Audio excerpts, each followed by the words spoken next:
आज राष्ट्रीय समाज पक्षाचा अकोला शहरातला कार्यकर्त्यांचा मेळावा होता। आमचे जिल्ह्याचे अध्यक्ष गणेशजी मानकर आहेत आणि शहराध्यक्ष युवकांचे अध्यक्ष केशव मुळे आणि शहराध्यक्ष आमचा इब्राहिम मिर्झा आहे। त्या त्यांच्या कृपेमुळं आज इथल्या कार्यकर्त्यांचं एक 50-60 लोकांचं शिबिर घेण्याचा प्रयत्न केला। त्यात काही मुस्लिम समाजाचे बुजुर्ग नेत्यांचं देखील आम्हाला मार्गदर्शन मिळालं आणि ह्यातून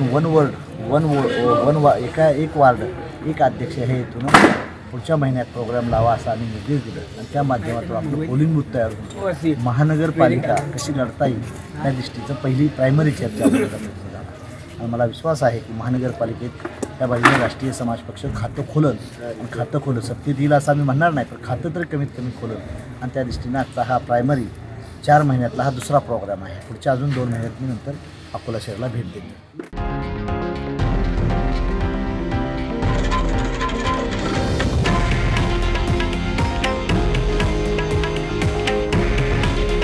हे आहे देशातील नंबर 1 न्यूज नेटवर्क आणि आपण पाहत आहात TV9 मराठी। काळजी तुमची, हित महाराष्ट्राचं।